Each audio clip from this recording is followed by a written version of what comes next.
Lee Smith. And Jane Johnston from Blood and Iron Martial Arts. Today we're reviewing the Ensifer Feder. We've got a couple different models. We've got the light, the heavy, and the long.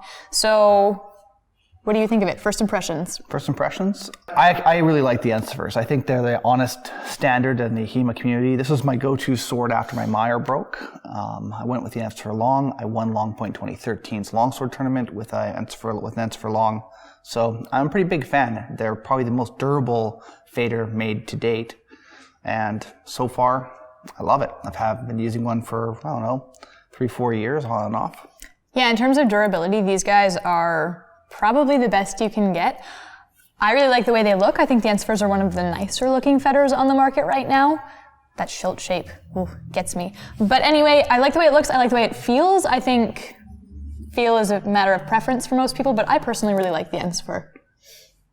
So there are a few differences between the long, the heavy, and the light. I'm going to cheat and use my phone because I can't remember all these specs offhand. But the long Feder is the heaviest because obviously it's longer. It's 1,700 grams. It is 133 centimeters total. So it is a little bit heftier.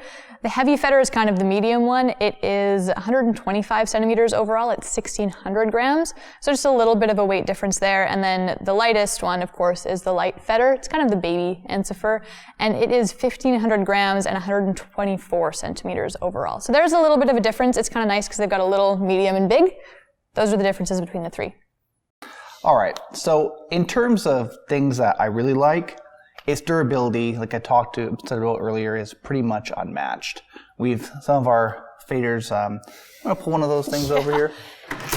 We've got this one that looks really good, and we've got these two that look really good. So now you're like, whoa, how is this durable?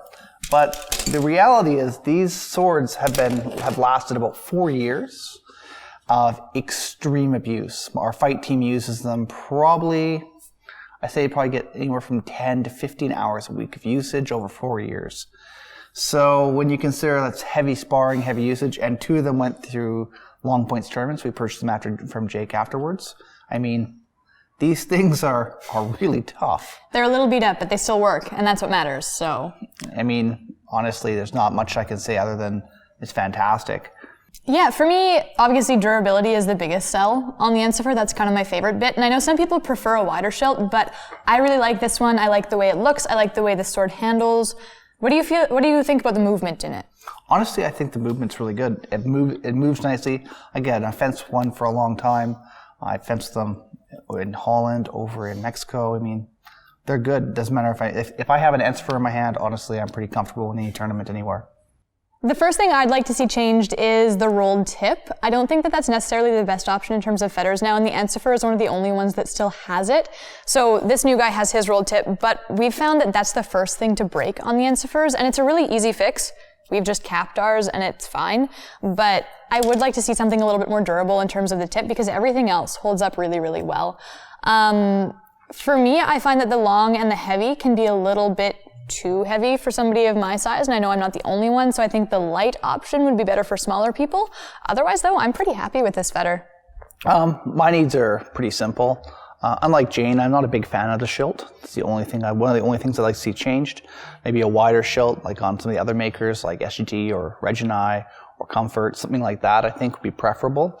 The other thing, too, is the tip. I would like to see that turned into a spatulated tip, much like on the SGT or the Comfort or the new Black Horse Blades Feder. So those two changes to me would make this absolutely perfect sword. So overall impressions, honestly, this is the workhorse of the HEMA community in terms of fencing Feders. I've seen them in tournaments all over the place. Lots of people have had these for more than 4 or 5 years, even when they first came out. I mean, these are an excellent quality Feder, excellent quality sword. Jan does great work. So, in my opinion, other than the 2 changes I mentioned, this is a great sword. Honestly, for a club starting out, buying these swords, they're tough. I mean, they'll withstand years of abuse. That's for when you have lots of people using 2 to 4 swords. That's one of the big considerations, is its epic level durability.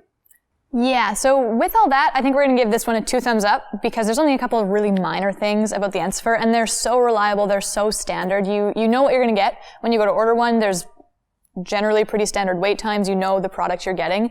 So with all those things, I'm pretty sure you can order them directly from Ensifer, or you can order them in the US from Purple Heart. Yeah, so that has been our review of the Ensifer. We've got the long, the heavy, and the light, and we'll see you next time. Bye-bye now.